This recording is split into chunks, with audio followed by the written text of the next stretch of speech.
Bienvenidas, bienvenidos a un nuevo curso de Zero to Hero. El día de hoy vamos a aprender cosas esenciales de RStudio, pero más importante de probabilidad y estadística. ¿Por qué digo más importante? Porque el enfoque de este curso va a ser el de poder analizar datos. Y van a poder analizar datos independientemente si sea en una computadora o datos que ustedes estén recibiendo en la vida normal en papel y lápiz. Entonces esa es la idea. Vamos a aprender a analizar datos y a sacar inferencia de esos datos.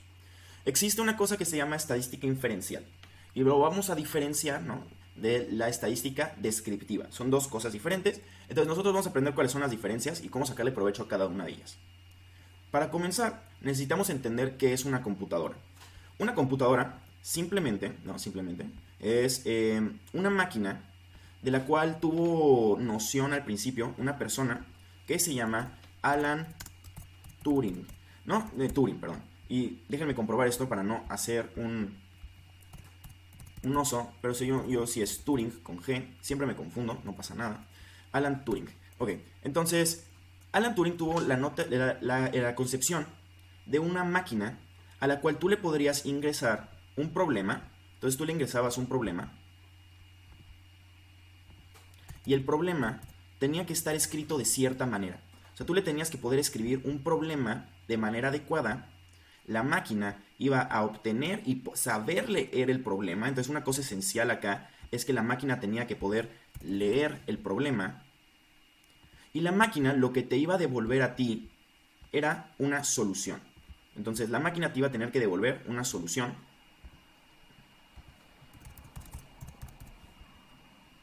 Y para todo problema que tú le ingresaras, la máquina te tenía que devolver una solución.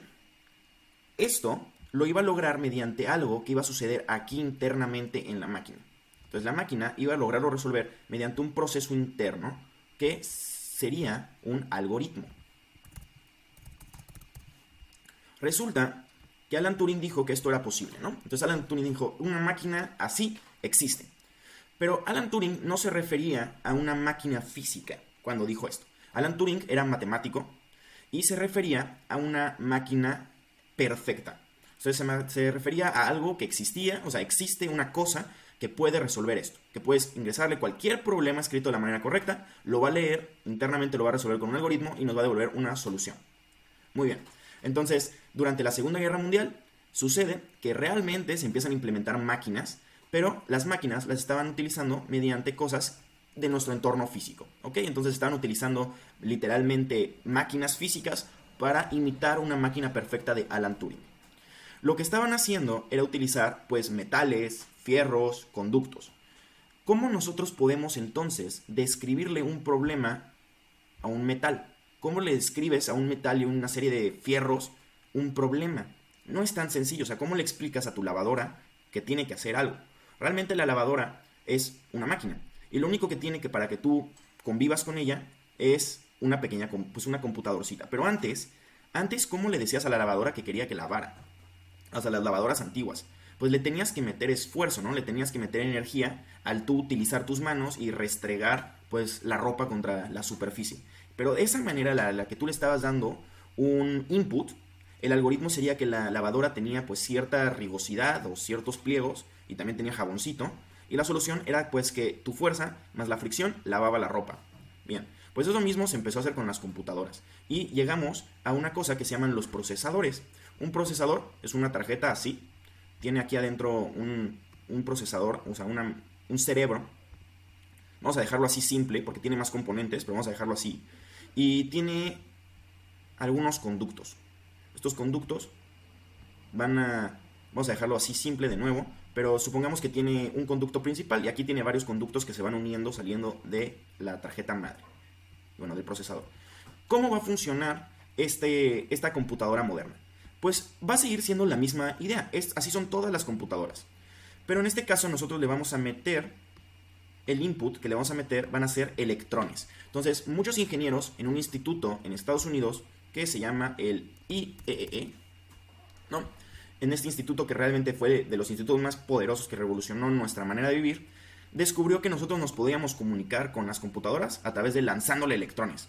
Y si le lanzábamos electrones de cierta manera, o sea, si le lanzábamos 8 electrones juntitos uno al lado del otro, vamos a ponerlo así, nos podíamos comunicar con la computadora. Alguien que quiera responder la siguiente pregunta, me gustaría que me dijera cuál es una propiedad de los electrones. ¿Qué podríamos decir de los electrones?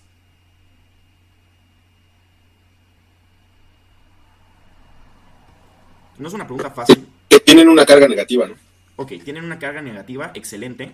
Y el hecho de que tengan una carga negativa, ¿qué nos podría ayudar?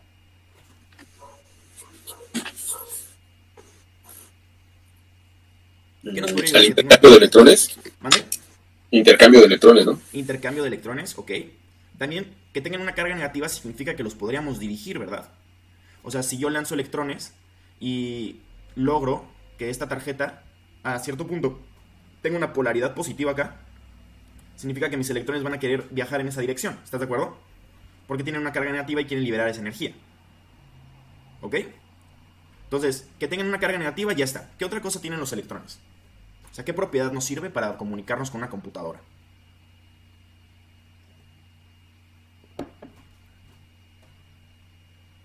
Bueno, lo que descubrieron estos ingenieros es que no solo tenían una carga negativa, que esa es una muy buena respuesta, y que gracias a eso los podrían dirigir hacia donde ellos quieren a través de circuitos, sino que también tienen estados. ¿Alguien sabe cuáles son los dos estados de los electrones? ¿Y qué nombre se le da usualmente a los estados de los electrones?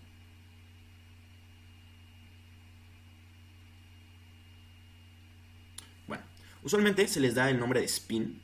Entonces al electrón se le puede dar a su estado el nombre de spin. Y son dos estados físicos de los electrones. Y puede ser el spin hacia arriba y puede ser el spin hacia abajo. Entonces es posible que nosotros determinemos cuál es el spin de un electrón. Nosotros podemos juntar, y ellos empezaron con 8 electrones, a los cuales 8 electrones ellos llamaron un bit. Discúlpenme, un byte. Un bit es simplemente 1. Ellos llamaron un byte a 8 electrones juntos. Alguien que me diga, si yo tengo 8 electrones juntos y cada uno puede estar, pero no de ambas maneras, o sea, no puede tener los dos estados, puede ser arriba o hacia abajo, y los puedo juntar y hacer paquetitos de 8, ¿cuántos paquetes diferentes puedo tener? Aquí empieza la probabilidad de la estadística. Si yo tengo 8 electrones juntos y cada uno puede estar hacia arriba o hacia abajo, ¿cuántos paquetes diferentes de 8 electrones podría tener?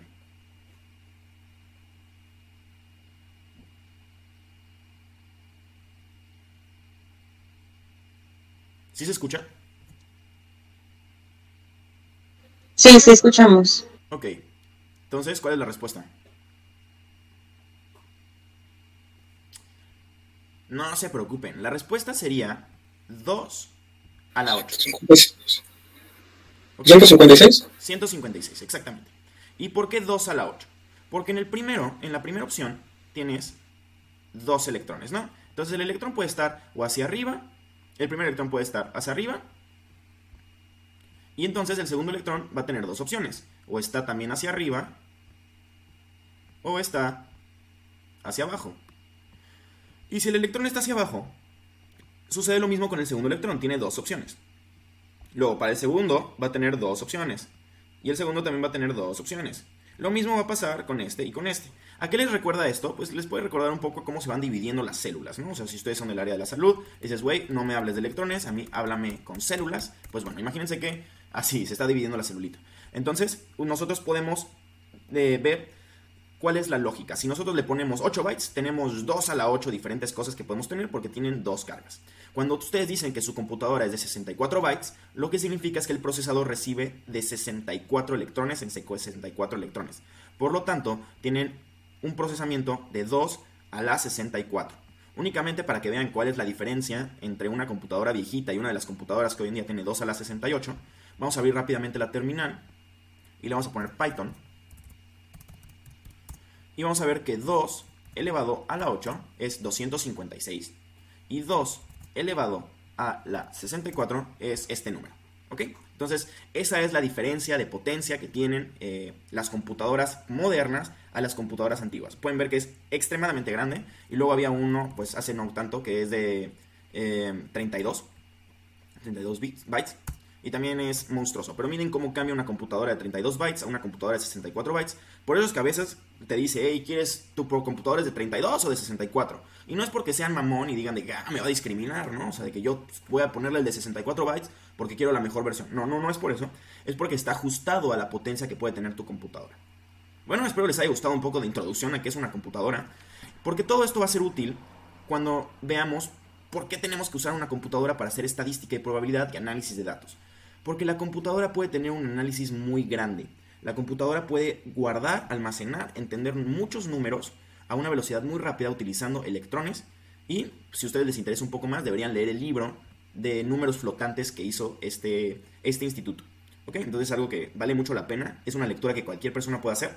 Y está muy interesante porque básicamente gracias a ellos tenemos computadoras. Muy bien, ahora vamos a utilizar una herramienta, un código, para nosotros poder comunicarnos con nuestra computadora. Es decir, los problemas los vamos a escribir utilizando R. El algoritmo que va a utilizar la computadora es traducir R, entonces va a entender R y lo va a correr en una cosa que se llama la terminal. Un comando, o sea, usualmente se conoce la terminal como CMD, porque es command, ¿no? Es la línea de comandos, y nos va a devolver la solución. La solución nos lo va a dar en lenguaje humano, es un lenguaje que todos vamos a poder entender, entonces R no te va a responder en código, te va a responder en lenguaje humano. Entonces, esta es la manera que nosotros vamos a utilizar R. Va a ser para comunicarnos con una computadora y recibir soluciones. ¿Cómo podemos nosotros obtener R? Es muy sencillo, lo único que tienen que hacer es irse a internet y poner download R and RStudio. ¿Por qué RStudio? Porque si ustedes no descargaran RStudio, ustedes tendrían que estar programando en la terminal directamente aquí, lo cual no es muy útil y no es muy sencillo. Entonces necesitamos un lugar bonito para poder escribir. El equivalente a por qué necesitamos RStudio es, ustedes harían su tesis en un blog de notas. Probablemente no, pero es posible. O sea, estoy seguro que hay alguien que ha hecho su tesis en un blog de notas, pero nosotros no lo vamos a hacer. Usualmente vamos a utilizar Word o LaTeX. Entonces es lo equivalente, se puede hacer, puedes hacer exactamente lo mismo, pero ¿por qué lo harías? Entonces vamos a utilizar una cosa que se llama R y RStudio. Hay muchas maneras de obtenerlo. Vean que si nos vamos aquí a POSIT, vamos a aceptar todos los datos, todas las cookies, van a poder obtener R y RStudio. Aquí te dice dónde instalar R y dónde instalar RStudio. Esto ustedes lo pudieron haber hecho entrando a la página oficial de R. Entonces si ustedes ponen install R, pueden entrar aquí a la página oficial de R que dicen Crean R Project. Entonces pueden ver que esta es la página oficial y se ve como una página oficial, se ve horrible, pero aquí pueden ustedes descargar todo lo que necesitan, ¿no? Si le dan clic acá se va a descargar el software de R, que es un software libre. Es decir, ustedes no tienen que pagar absolutamente nada por usar R. Toda la cosa que suba a la comunidad lo pueden obtener de manera gratuita. Entonces vale bastante la pena si son estudiantes o si quieren utilizar esto para sus propios proyectos sin pagar licencias.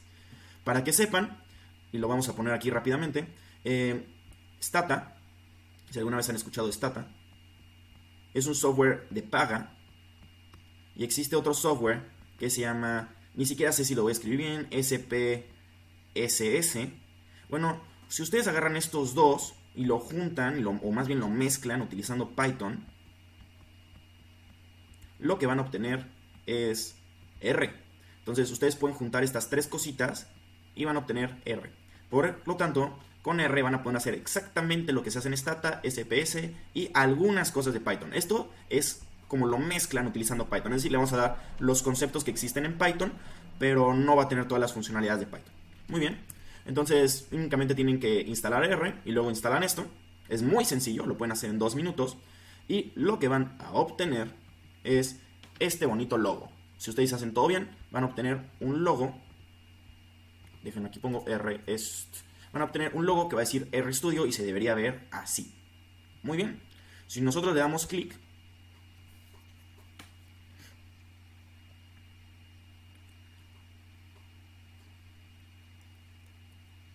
se va a abrir esto. ¿Ok? Se va a abrir esto. Yo ya he estado trabajando en R. Entonces les muestro cómo se vería si abren R la primera vez. Entonces para abrir R como si fuera la primera vez le voy a poner New. Vamos a ponerle New Project. Vamos a ponerle que desde un nuevo directorio. Y New Project. ¿Ok? Y le vamos a poner que esto lo quiero en el desktop. Bueno, vamos a poner el browse. Va a ser más fácil. no me dejó escribirlo, vamos a poner escritorio, open. Muy bien, entonces quiero que en el escritorio cree un directorio y en este directorio se va a llamar R nutrición. Ok, entonces voy a crear el proyecto. Quiero que sepan que así como se va a ver ahorita es como se vería la primera vez que ustedes lo abren. Y quiero que vean algo rápido. Si yo me voy a mi escritorio, me creó una carpeta que se llama R nutrición. ¿Ok? Dentro de esta carpeta tengo un cubo. Si yo le doy clic al cubo, abriría RStudio automáticamente con así, ¿no? Entonces es una manera rápida de entrar a RStudio y empezar a trabajar en tu proyecto. Van a ver que eso es bastante útil. Muy bien. Entonces vamos a aprender un poco de qué estamos viendo aquí. Esto que estamos viendo a la izquierda, todo esto, es la consola. De igual manera, nosotros tenemos acceso a una cosa que se llama la terminal. ¿Ok? Esto es la terminal. Esta terminal es exactamente esto. Simplemente RStudio nos permite no tener que estar picándole a otro botón para que se abra. Entonces, esto es la terminal. Esto literalmente es el cerebro de tu computadora. Y esta es la consola. La consola entiende R. La terminal entiende comandos de bash. No se preocupen, no van a tener que utilizar la terminal. Van a tener que usar la consola y van a ver que es bastante fácil. A la derecha y a la izquierda van a tener lo que se conoce como el ambiente. Y esto va a tener un poco más de sentido ahorita que escribamos código, pero es donde van a poder ver cuáles son sus variables, sus bases de datos, lo que están trabajando. Es muy útil. Y esto acá abajo es únicamente cómo se ve su ambiente. Realmente esto es como si ustedes pudieran ver cómo se ve la carpeta en la cual están trabajando. Entonces es útil porque no tienes que estar viendo qué archivos tienes, cómo se llaman tus rutas de tus bases de datos. Va a ser muy útil, lo vamos a empezar a utilizar y van a ver que no hay nada que preocuparse con R. Muy bien. De nuevo, pues sería tonto que yo les dijera, pues este es RStudio y vas a programar acá en una consola. Puta, pues eso lo pude haber hecho desde mi terminal. ¿Cuál es la diferencia? Que aquí vamos a poder tener archivos. Entonces si yo le pico aquí este botón, donde hay un más y una hojita, o si yo me voy a File y le pongo New File, es exactamente lo mismo, solo que aquí pueden elegir otros tipos, ¿no? Hay gente que quiere escribir C++ acá, pues que se den, ¿no?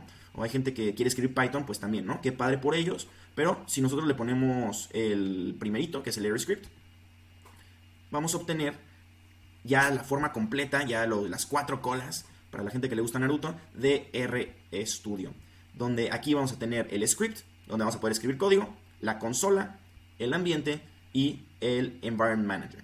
Muy bien, excelente. Vamos a comenzar. Y vamos a comenzar con un poco de estadística. Vamos a poner aquí archivo nuevo, no guardar. Ok, imaginemos, y me gustaría que participaran si es que pueden, que llega un niño y te dice, oye, yo tengo una moneda, ¿no? Y la moneda va a tener un águila de un lado y esta es la misma moneda del otro lado. Va a tener un sol. Ok, entonces la moneda va a tener un águila o va a tener un sol. Perfecto. Entonces, si ustedes, o sea, si te pregunta el niño, ¿qué es lo que crees que salga si yo lanzo la moneda? ¿Qué le dirías? ¿Qué le dirías al niño? ¿Qué es lo que crees que salga si yo lanzo la moneda? Y va a salir cara cruz, ¿no?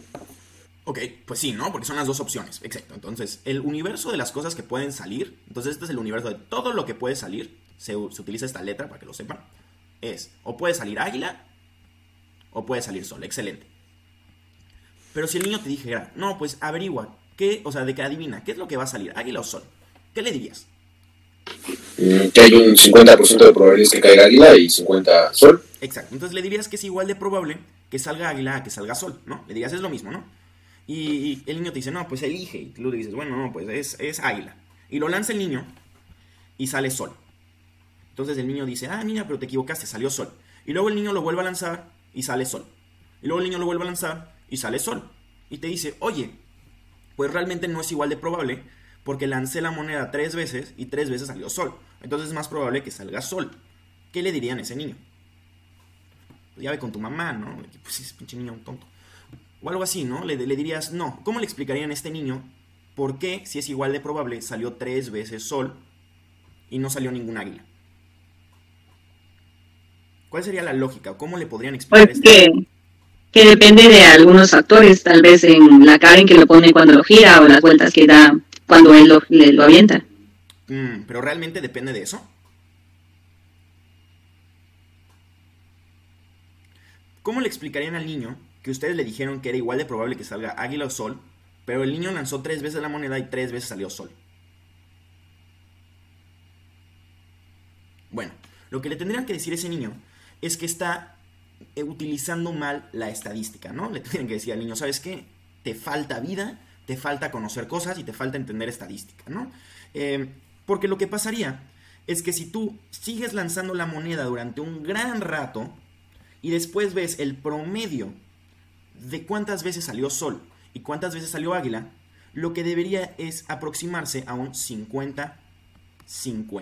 Entonces la proporción, si nosotros lanzamos muchas veces una moneda, es que esto va a llegar a una proporción igual. Entonces, de esta manera ustedes ya podrían explicarle a un niño por qué da igual entre elegir águila y sol. Porque si se lanza muchas veces, entonces sí se comporta de igual manera. Pero cuando lo vemos en un pequeño intervalo, es cuando empezamos a decir, no, pues tuviste suerte. Porque realmente es lo mismo. En muestras pequeñas no podemos realmente ver la propiedad detrás del experimento. Un experimento que tiene una falla y un éxito, entonces si ustedes le apuestan a sol, que salga águila sería una falla y que salga sol sería un éxito, se conoce como un experimento Bernoulli. Entonces nosotros podríamos ir a internet y ver que es un experimento Bernoulli. Entonces nos podría decir que es un experimento aleatorio que solo se puede obtener 2 resultados.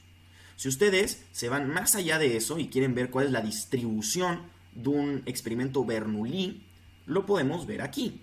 Entonces, un experimento Bernoulli, ¿cuál es la probabilidad de que salga águila? Entonces vamos a intentar hacer esto. Vamos a ver estas fórmulas un montón y no quiero que se asusten porque estas fórmulas son de las cosas más útiles que puedes tener en estadística. De hecho, creo que vamos a comenzar con esto. F de x es la función de probabilidad de que salga cierta cosita. Entonces vamos a empezar a abstraerlo. En vez de decir águila y sol, vamos a decir que águila me da 0 pesos. Yo apuesto con el niño que cada vez que salga águila no me va a dar dinero. Y cada vez que salga sol me va a dar 1 peso. Lo podemos pensar así. ¿Ok? Entonces, águila ya no vamos a pensar en A, vamos a pensar en 0. Y sol vamos a pensar en 1. Si yo le digo cuál es la probabilidad de que salga 0, va a ser 1 menos P. P siendo la probabilidad de que salga águila. Perdón, P siendo la probabilidad de que salga sol. Y P siendo la probabilidad, sí, de que salga sol. Entonces, como la probabilidad siempre es 1, aquí se restaría. No se preocupen, eso puede que sea un poco difícil de entender al principio, pero lo único que tienen que entender es que la probabilidad de que salga águila es 0.5. Oye, ¿por qué no estás diciendo 50%? Ok, porque 0.5, si lo multiplicas por 100%, te da 50%. Ok, entonces esa es la idea detrás de por qué se dice por ciento. Ok, 0.5.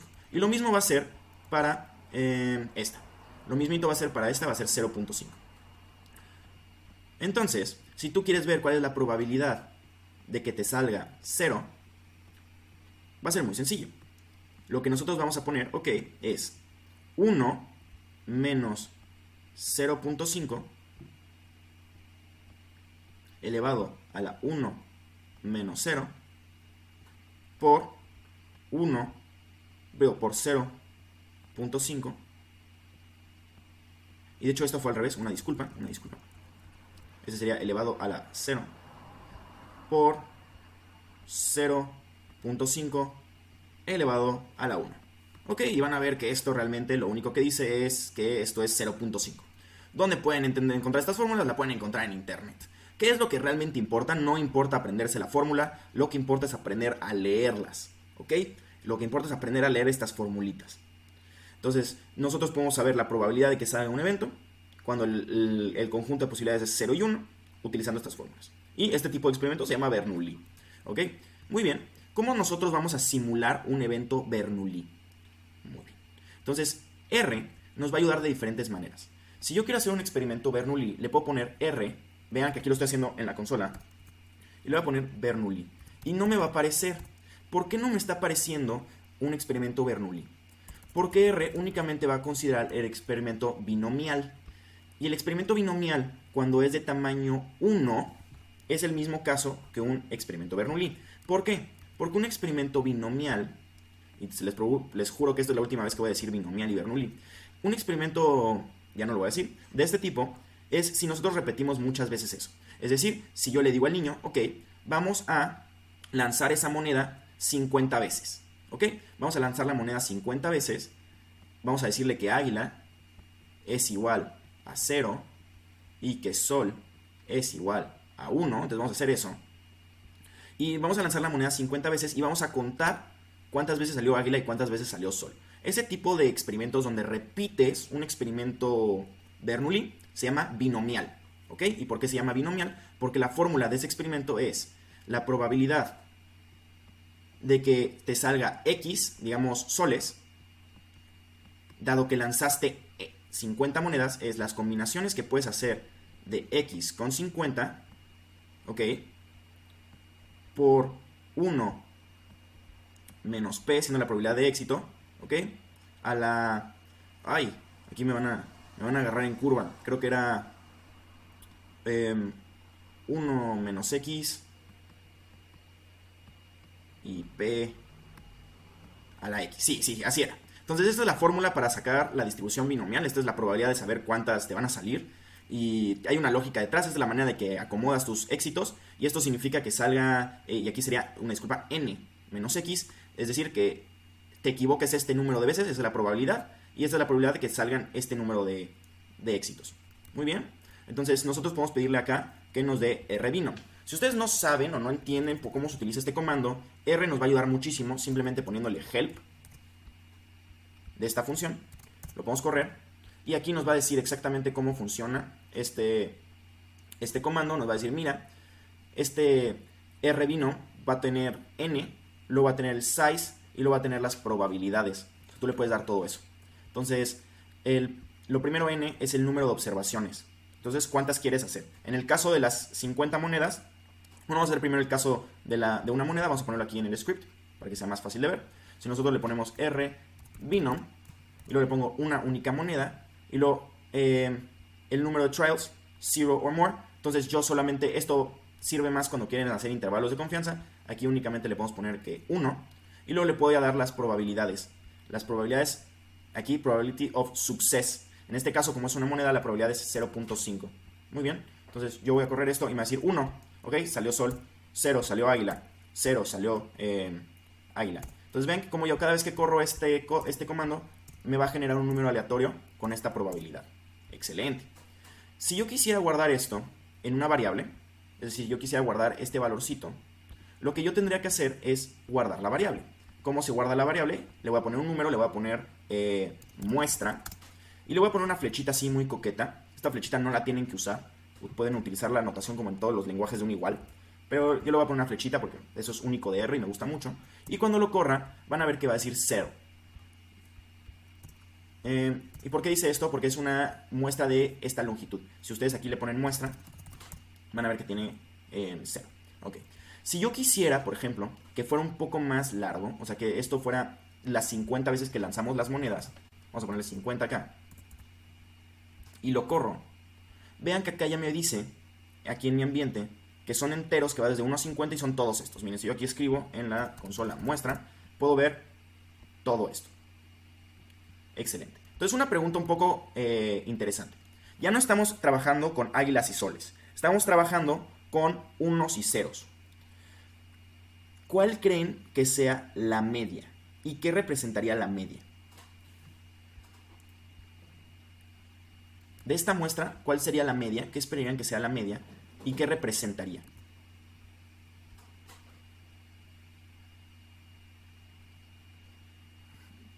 Bueno, la media, por si no lo saben, vamos a llamarla una M. La media lo único que es si nosotros tenemos 50 observaciones, es sumar desde i igual a 1 hasta 50, es decir, sumar todas estas desde 1 hasta 50, ¿ok? Lo que tendría que sumar es las observaciones. Vamos a ponerle una X y una Y. Siendo XY que salió 0, salió 1. Y luego lo tengo que dividir entre 50. Oye, eso está muy complicado. ¿Por qué lo pusiste así? No te preocupes. Lo único que estamos diciendo es que tenemos que sumar desde X1, así, hasta X50.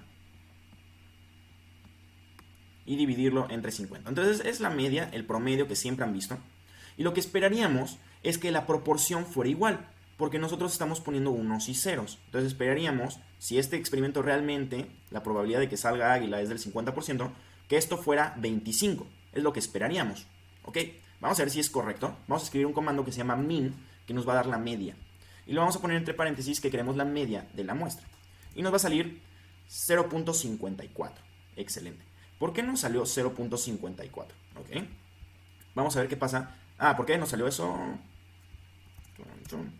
Ok. ¿Por qué nos salió eso? Porque está viendo cuál es la media de todos estos. Una disculpa. Lo que tenemos que hacer es sumarlo, ¿no? Para poder hacer lo mismo que ellos, tendremos que sumarlo. Entonces vamos a sumarlo utilizando sum. Vamos a poner muestra. Y nos sale 29. Y ahora sí, si nosotros dividimos la muestra entre 50, nos va a salir el valorcito.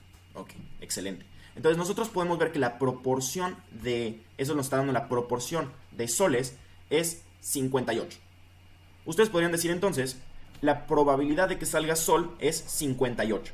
Ok, vamos a ponerla aquí en vez de 50. ¿Qué les parece si le ponemos la longitud, ok, de la muestra? ¿Y qué significa esta cosa tan compleja? Vas a sumar todo lo que haya dentro de la muestra y lo vas a dividir entre su longitud.